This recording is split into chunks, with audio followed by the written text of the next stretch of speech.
Welcome back, everybody, to Rob's MetalWorks. We are here tonight at the home studio, yes, for a very special evening, a night that the crew and I have been anticipating as we welcome a band from right here in San Antonio that has created much the buzz. Yes, brings me great pleasure to welcome the colossal duo known as CURSUS, and I have with me CJ and Sarah of the band.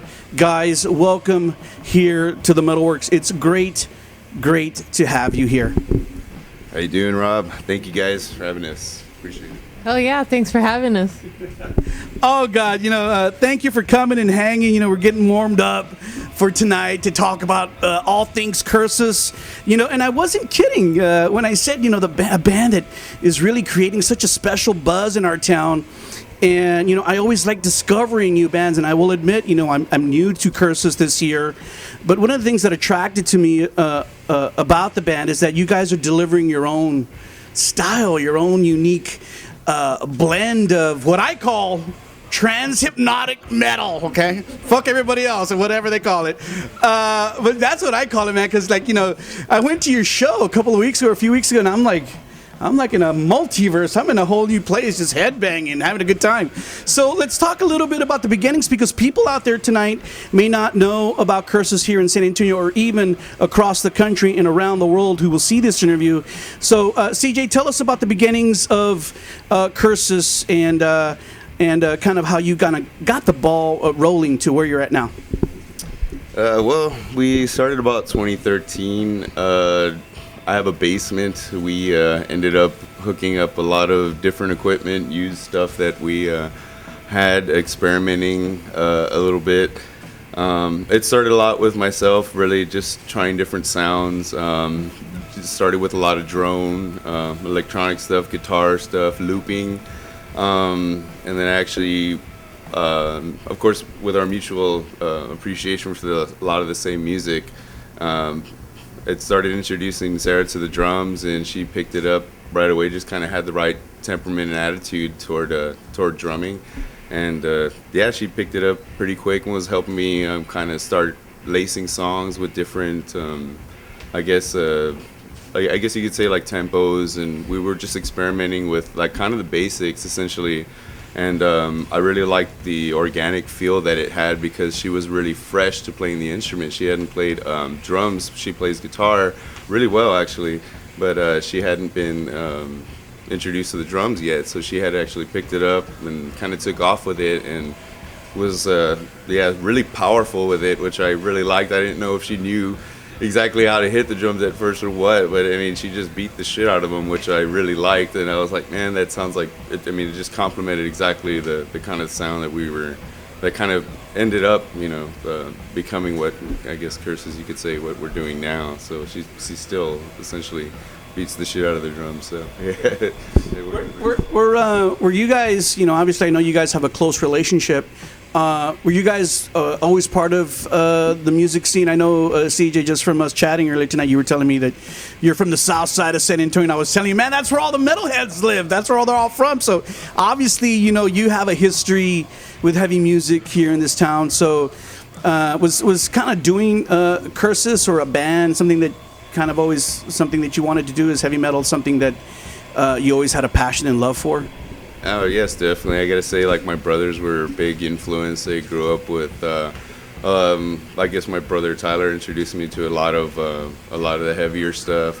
My sister kind of introduced me to the punk and the goth scene, and even some industrial. And so I just kind of absorbed it all. It was such a weird culture, and seeing them kind of get ready for shows and stuff as I was a kid, and hearing some of the thrash and the punk and the metal all come from the rooms was I'm sure, I would go and, see what they were doing. It was a real big rubbed off on me. I would go up to my brother's rooms, and they were all drawing along to Iron Maiden and, creating their own album covers and things like that. So it's just kind of, at a young age, really drew me into that world. So I mean, going from then, of course, stepping into middle school, of course, I started getting into, different types of music. But I always kind of kept my mind open. I never identified myself as just a metalhead or, a punk or what. I just loved it all. And I kind of fell into more of the underground, I just realized, radio stuff was like, is always around, but, you can only hear a song only, 400 times before it's not interesting anymore. And, got in my first few bands, I guess you could say, in late high school and stuff. That was, people tinkering around, really just making noise, kind of figuring out what you're trying to do. And then my first couple bands were punk bands, and I could say the culmination of growing up with a variety of music is really shaped kind of what we do, and definitely it's I think you can hear different influences in the music that we put together. I think it was, and I'm really glad about that I'm still open-minded, and there's it's still a never-ending, essentially, a world of music that you can explore. So there's really no kind of stopping to what kind of what you can pull from it that helps you create your own music. You know what I mean? So like I said, I feel that you guys are delivering something totally unique, something that I've never heard come out of our local San Antonio scene. So CURSUS was born in the fall of 2013, and when I heard the name CURSUS, I'm like, yeah, curse us. We're such bad people. Humans are such bad people. But obviously, I think the name has deeper meaning than that. Tell us a little bit about the meaning of the name CURSUS. Where does that come from? It's a Latin word. It means course or path. We were kind of looking around for band names that kind of encompass, I guess, sort of our ideas and stuff, and didn't sound, like other bands in our genre or kind of the music we listen to. And I ended up finding out that they had these paths around Stonehenge that were parallel, and they went for miles, and they were just perfectly mathematically parallel. And they called them the CURSUS, and they weren't really sure what they were for, if they were for religious practices or maybe magical things, or they used them for funeral processions. It's kind of a mystery, and I just kind of really was drawn to that. And it's kind of cool that it sounds like curses as well, but it's not. It means course or path or way. And I've heard the EP, the brand new EP that we're going to talk about. But before we do, let's talk about and thank you, CJ. You brought me your past recordings, the summer solstice demos. You guys did that demo. How long after that you had formed did you do that demo? Actually, well, it was recorded, on the summer solstice of that summer, I guess. Just a few months. Just a few months. We had not played a live show yet. Yeah. Nice. Yeah, we wanted kind of a little culmination of what we had been working on for the past, say 6 months or so, like that. And I gotta admit, it was everything from just kind of drone, really, slow stuff that kind of creeped along to stuff that had a lot more energy, more mid-tempo stuff, and we were, some kind of cycle, we were essentially experimenting to kind of find the sound, and I think I like that. That's one thing we never kind of got rid of. Once we kind of found that, we still decided to kind of put the instruments down, take a little breather, and then kind of see how it feels to us, so it doesn't feel so rushed. It needs to kind of feel organic, I guess, to us, and is the word I like to use. All our songs kind of come out organically from us jamming, pretty much. If we try to sit down and force something out, like we need to write a song now, it doesn't work. We hang out in the basement all night and just jam for hours, a bunch of stuff comes out. So that's just the way it works for us. Time kind of gets lost, it's one of those things. There's no windows, no clocks, kind of thing, so we're kind of left in that room. Sometimes you can get out of the basement and it's 5 o'clock in the morning and just time goes by, because essentially, when you're kind of lost in that world like that, time doesn't seem to make sense, I guess, at least in our basement. So because you're in that trans-hypnotic state, what I'm telling you. We earlier, before we started shooting, we were talking about all the different names people have for your music. I have my own little name there, and people have called it psychedelic doom or sludge and all kinds of different things. And I think that's one of the things that people are so attracted to CURSUS for, is because you guys kind of have your own vibe. It's really cool. What do you tell people if someone comes up to you and says, "Tell me a little bit about your band. What kind of music do you play?" What do you say? I kind of, I throw different things out there all the time. I really like that it's kind of hard to nail us down. There's not really a genre for our style, I guess, yet, is what a lot of people tell me. I've heard psychedelic sludge.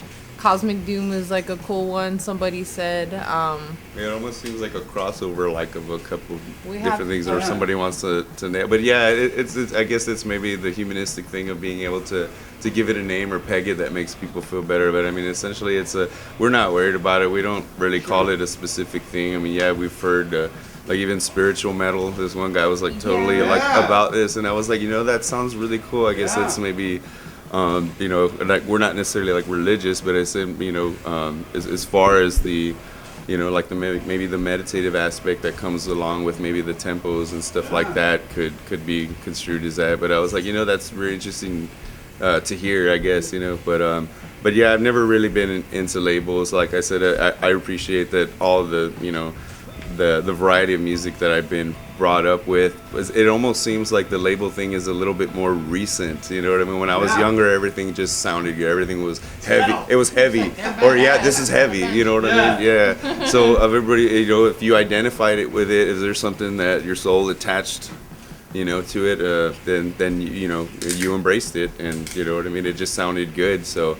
The name thing, it doesn't, I think it's interesting when people come up with things because I think it validates something to them, and it's interesting to hear, what their interpretation, I guess, is of it. You hear somebody standing, and it's interesting to hear see people kind of close their eyes sometimes when they listen to us, and they'll tell us what they were thinking after, or they'll be like, I was totally in this, kind of, it felt like I was imagining this, or I'm in this kind of like dream world, or I was imagining like temples, or I was climbing a temple. Like we've heard so many crazy things, and I love it. I love that people get their own interpretation. I said earlier today when I was picking up my crew, I said it kind of sounds like if someone took you to hell for like 2 minutes and then you left hell.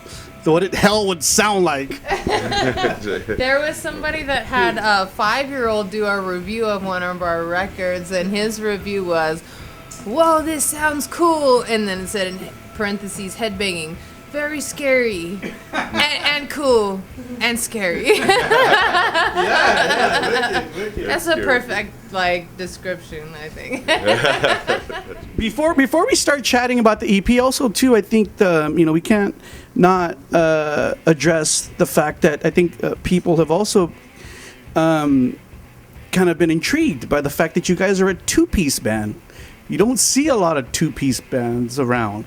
So talk a little bit about that. I mean, why the 2-piece band? Is it just simpler, or just something that you feel makes it more organic? What is it? I can honestly say it's probably a couple of different factors. It makes it a lot easier to, I think, because essentially we live together, so our jam space is luckily not too far away. Of course, like I said, we jam in our basement, so we're able to kind of set time aside and go down there and kind of just get in that zone. 2 in the morning or 10 a.m. or whatever. We can do that, and it's really hard for bands to do that, especially bands with more than 2 people. Yeah. But on top of that, we live together, so I think that's made things a lot easier. Yeah, and we wanted to strip it, essentially to kind of, I really like the basic elements of say percussion. And essentially we create a lot of the rhythm and stuff with the guitars, bass frequencies. Initially when we first started, it was bass frequencies, tone. Rhythm. Yeah, we've used and switched out varieties of different heads, from vintage heads to solid state heads, tube heads, and just kind of trying to find the sound essentially. And currently we use a bunch of 70s amps and crank them, and it's revolving and stuff, but I don't think I'll ever really stick to one thing. I find something that I like. He finds his sound every week. I say every about 6 months or so, but it's like a kind of a variation of what I'm doing. But yeah, like I say, it's constantly evolving. But I'm real into I like drone, I like frequencies, I like atmosphere. I like to kind of create a lot of those things before essentially, it gets heavier. It's almost like the music starts to tell a story without words, I guess, you know, and I really like that aspect. We've had several people tell us that our music or watching us play has made them feel high even if they're not on anything, and I think that's like one of the coolest things. Like people are feeling things about our music. It's pretty fucking badass. Yeah. Well, I appreciate that because, like I said, I think it's weird. I think it's like we convey the message like correctly because I mean, essentially that's what we're doing when we get down there. I try to. It's a very de-stressing thing for me. It's a very relaxing, almost meditative thing for me, and kind of always has been. You know what I mean? So it's a big release in a way. Once I can kind of tune everything up and hear those chords and stuff, there's something very. I don't know. It feels natural, I guess you could say to me. And yeah, when she's behind the drums, it takes a few minutes, but we start feeling the groove, and it kind of falls right in. It just we appreciate that we've been able to kind of find, I guess, a sound that kind of seems that we vibrate with. You know what I mean? Because I think sometimes people can spend years doing that, you know what I mean? But I don't know. There's something, I guess, that we're able to pull together with just me and her that sounds very I get to see it. Sounds right that way. I don't think we need to add anything. Yeah, we compensate, I guess you could say, for bass frequencies. We use different bass elements, but nothing is really like solving or taking place of a bass. I mean, I started playing bass in one of my first bands and stuff, so like I have a huge appreciation for bass and everything, but it's not like we don't need one. It's essentially almost trying to make this the most comprehensive or like a music that can kind of strike someone with as little tools as you have, I guess you could say, but I like playing different instruments. So we introduced a melodica in this new album. I like different organ sounds. I mean, we just like experimenting. Theremins, different stuff. Yeah, we'll be introducing a theremin here soon and stuff with the band. I would like a lot of drone frequencies from that. I like that there's kind of a never-ending palette, I guess you could say, it's continuous and can always evolve and change. But I could say that the doors aren't totally closed to having a bass player.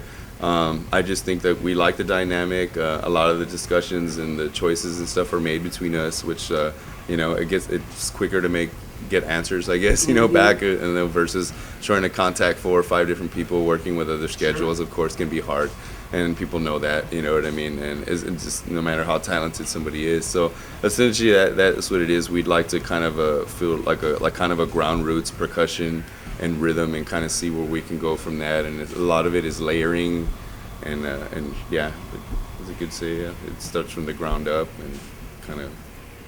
A lot. Ironically, despite the fact that you're a two-piece, I think the connection and the vibe musically has transcended in your live shows. I mean, I was at your show at the Limelight, your release party, and I've seen 5 guys up there jamming and not get the response that you 2 guys did up there playing your music and jamming for the people. So the energy, the vibe, it is coming across, and fans are really coming and feeling it, man. And that's why I think there's such a buzz about you guys right now, because performance-wise also, I was really taken aback, and we'll talk a little bit more about playing live here in a bit. But let's go ahead and jump into the new release. Your self-titled EP came out April 28th, out on Artificial Head Records out of Houston. I was glad to get it in my hands and to jam it. It sounds great. Let's talk about this EP. Correct me if I'm wrong, 6 songs on it, is that right? Yeah. Right, okay, so let's talk about these tracks, man. One of the things that I think I found intriguing too was like that opening track, the one that you did the video for recently. We'll talk a little bit about that too. But you talked a little bit about the organ and stuff that you're doing. What's that little thing that you play? I saw you play it live too. I was like, wow, pretty wicked. Actually, it's a melodica. It's very kind of droney. It has these kind of tones in it that kind of rely upon your breath. So there's no electronic instrument or component, I guess, to it. It's all it's actually a woodwind instrument. But yeah, it sounds really nice when you can kind of draw some breath through it. And Open yeah. the record kind of with that vibe. Yes, yeah, with some Yeah. kind of like almost a very minimalistic, almost tribalistic drumming, and essentially, yeah, it's almost conjuring, I guess you could say. But it definitely kind of puts me in a state of mind, I guess you could say. Yeah, we do that along, with just layering kind of tempos. But yeah, actually that song came about. It was like we were writing stuff, and something wasn't really striking with me. And I remember one day when we just kind of stopped, and we were like, let's just stop. And I remember we didn't say anything to each other for about 10 minutes while we were trying to kind of figure, I don't know, maybe the feel of the room or what we were gonna do. And I wanted something different. So essentially, yeah, like we started with a very like rudimentary drum beat and started kind of organically building it from there, heavier, and then started So none of these tracks on the EP are from Summer Solstice? Some of them kind of... No, actually, yeah, we didn't. We talked about maybe introducing some of the older songs, but they had already kind of been too distant from us. That was, I think, put out in, was it 2014? I think of the summer or 2013.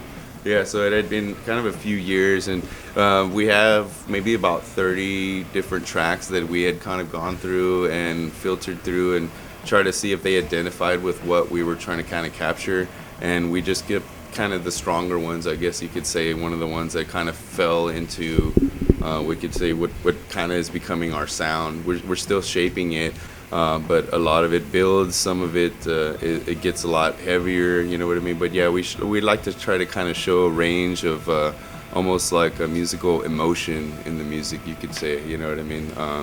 With as little, like I said, as we have, but that goes from maybe using a little clean guitar to volume swells to like extended drone periods, maybe samples. But yeah, it feels it's almost like using and pulling different things out of your toolbox, like I said. And some of the songs are strictly choreographed, where they're songs, and some of them have some breathing room where they're like the first song, we never play it the same way. It always changes, which I like that feeling about it, because it might go longer, it might go shorter, but essentially we hear those thundering drums and we kind of get into this mind space where you know what I mean, and we pull from it when we think it needs to speak. And I think we left those parts loose like that, so that way we can kind of move them around. And I think that might be like a new like CURSUS element that we're gonna start introducing more into the music, like to give the song some of that space, or maybe arrange the parts into some a little different, to where it keeps things interesting for us but still conveys the same message, I guess, across Let's talk a little bit about, we've talked a lot about the music. Let's talk a little bit lyrically, CJ, about what you're saying in this record. My friends were like, Rob, what's he saying? I said, I don't know, man. I can't quite understand it sometimes, but I know it sounds kind of, doomy and wicked, and there's, it's not happy. The first single, Waters of Wrath, you also have some other really cool titles. Talk a little bit lyrically about what kind of you're portraying or saying in these songs.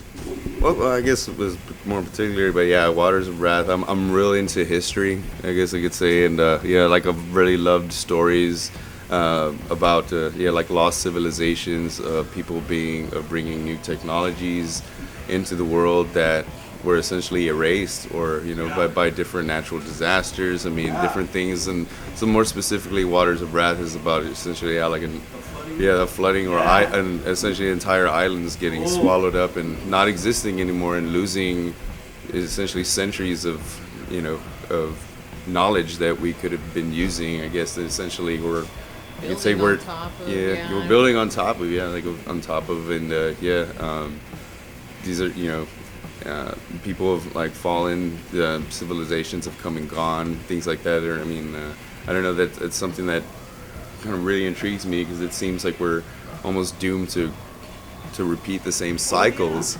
You know what I mean? Yeah, and we're still making crazy. So obviously too, I think one of the cool things too that I was happy to see, you know, a San Antonio band also kind of, you know, taking things towards the direction of, you know, yeah, we're signed to a label, you know, they're helping us, you know, distribute our music out. You know, we work with a public relations company who's helping us, you know, get some PR out there. How did some of those kind of relationships begin? I think those relationships are important, even for an underground band. You know, we still want to kind of get help in doing for the cause of what the passion is, and the passion obviously is CURSUS and the music. But you know, it's good to have good people behind you too. So talk a little bit about Artificial Head. Talk a little bit about Sheltered PR. Those people are good people. I've been working with them the last few weeks, and man, they're good people. They just like, yeah, let's push CURSUS. Let's talk about them, Rob. And you know, it's good to have to see that you guys have people like that behind you. Well, we're really we've been pretty heavily involved in the local DIY scene here since we first started. We like to play wherever, house shows, backyards, anywhere, and through that we've met so many bands from all over the country, all over Texas. We host bands from all over the place when they need a place to stay. That's how we actually met the head of Artificial Records. He's in a band from Houston. They ended up coming through. We played with them, hit it off. They stayed with us. We started touring with them. We became really good friends. We were we've always been very DIY. You know, we record all our own stuff. We make all our own merch. We write all, everything's us. And our Walter from Artificial Head would just kind of you know, throw the idea in there every few months. We've known him for a while. You know, let's do something, let's record something. And he went and recorded a live show of us one time, and he wanted to release it. And it was cool, but we weren't exactly happy with the quality of it. And we're like, man, he's really been pursuing us, so let's just go ahead. We're weary of working with a label. We decided we knew him for a while, so we decided to just go ahead, you know, and go with him. And thankfully it's been a really cool experience. You know, I didn't think we'd have a full, you know, 180 gram vinyl record my music on that in my life. That's badass. He specifically wants to work with vinyl and thought, you know, hey, I think your music would sound great on one. So yeah, we totally agreed. We were like, hey, we'd love to hear this stuff on vinyl, of course. And yeah, he wanted to give it a shot after maybe we discussed after foregoing the tape thing for an actual album, you know what I mean? So yeah, he has put out a few records actually, and also with his band Funeral Horse. So yeah, he's really wanted to get us some kind of official outlet for our music, because there's something that really identified with him that he's really just been trying to put into words. But yeah, he's just stayed along our side and really tried to kind of help push us and stuff, which we really appreciate. So. Correct me if I'm wrong, but isn't he putting together some cassettes too? Yeah, those should be ready July, August. We should have cassettes of the album with artwork from Jagged Surya, an Indonesian artist, actually a fan art of us. We're gonna put on the cover of the tape. So nice. Yeah, we're excited about it. And for all of you people who don't buy vinyl or cassettes, you can get the EP out on all pretty much digital download mediums, right? Yeah, we have it's on Apple, iTunes Music now, it's on Spotify, you can get it on Bandcamp, you can download it, you know, quite a few places. You can buy the vinyl records online, a bunch of places as well. Shade Beast, there's a company in Amsterdam that's releasing it, one in the UK, so you could find it right now. It's going quick though, so you know, grab one. Check it out. We're thinking about a second pressing it's already. In the works. Sure. Yeah, they're almost gone. They did 400. The pre-orders did pretty quick. Less than 60. Wow. Yeah. And it was released a month ago. One of the things too that I've kind of come to know about the band as I've learned more about you these past several weeks is that you guys are a band that not only is playing here in San Antonio, but you're also not afraid to go out and do shows all over the state and even outside of Texas. And correct me if I'm wrong, you guys are about to head out on the road this coming week on Tuesday, heading out towards the west side of the country. Talk a little bit about your work ethic and your mantra, your mindset with regards to playing live and playing shows. Obviously, I'm sure the label wants you out there gaining more fans. But, as we were talking about earlier, as some of my peeps were asking you all these questions about, the rigors of the road. Obviously, it's not an easy thing to do. You really have to have a diehard underground passion for it as well. Yeah, definitely. It's not easy. It's not something everybody can do. It is definitely hard. Like when you kind of feel your back aching and you're tired and stuff, and you're trying to kind of keep up with everybody and everything. Yeah, it's an understanding, I guess, that it's gonna be hard. It's gonna be tough. It's gonna be hot. Things are gonna be heavy to lift. You know what I mean? Shit's gonna happen. Things are gonna get canceled. But we've always pushed. We've always persevered. Sarah's really she's creative. We always try to find solutions when something can't work out. I guess it comes with the the ease of trying to work things out between the both of us. We really love playing live too. I mean, that's what we've probably, since we started playing, the reason we don't have a whole lot of recorded music out is because we spend just so much time playing live shows, weekly here in town. If we're not here, we're somewhere else. We love it. We're also always at shows. We help a lot of the punk, the DIY community. We go to a lot of grindcore shows. We went to metal shows. I mean, just all kinds of stuff. We just love absorbing it all. Yeah, we have a lot of friends, and there's no discriminating between what you listen to. If you're cool people with us, we're definitely the same way. We love the scene here, and we definitely like that right now. Everybody's kind of pushing each other up on all the different genres, mixed genre shows, coming out to each other and sharing and helping each other out is we're all about that.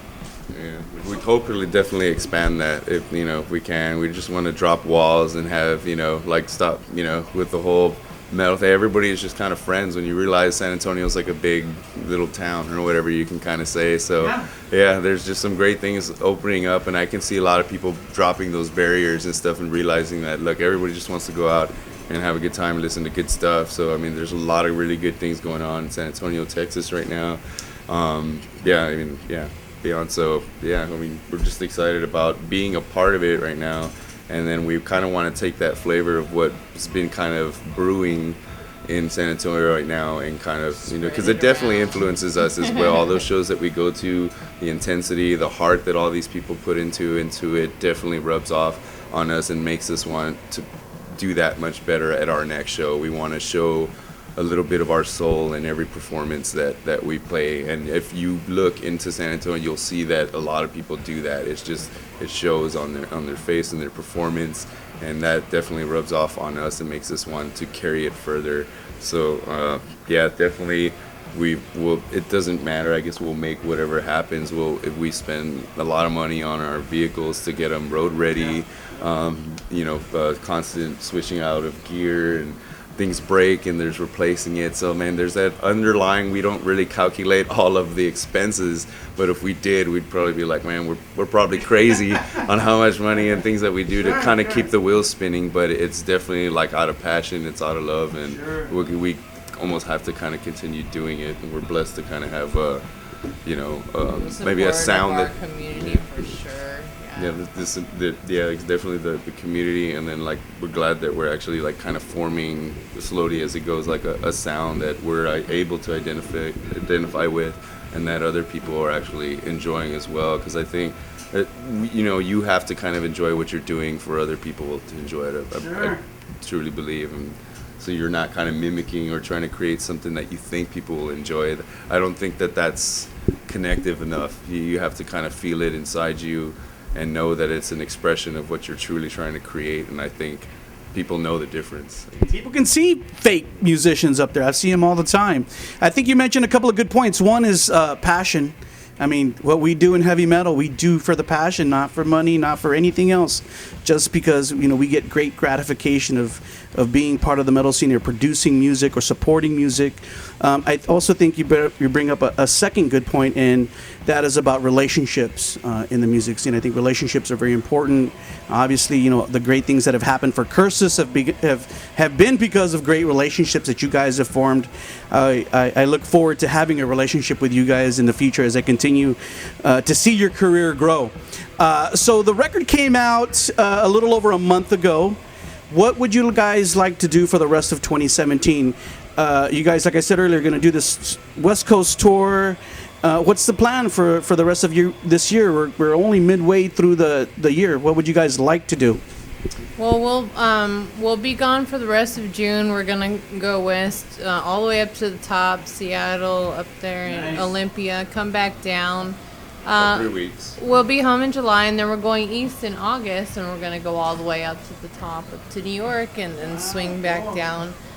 We've done the West Coast a few times. It'll be our first time on the East Coast, but like I said, we just like to play. You know, what usually ends up happening is people just hit me up and ask us to play somewhere, and then I'll plan a tour around that. I'll figure it out. So I plan, we got hit up to play in the Valley again. They really like us in Harlingen and down there, so I'm trying to get down there again this year. I really want a European thing to happen pretty soon.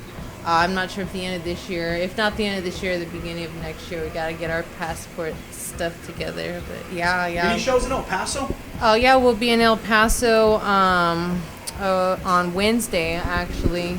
This coming Wednesday, we're gonna play with Facium and the Stock at the Monarch. A bunch of fucking really cool bands. The dudes that used to run the Sandbox, we're gonna play with them. So yeah, it should be a great show. I love El Paso. You guys up with the guy who owns the Rock House.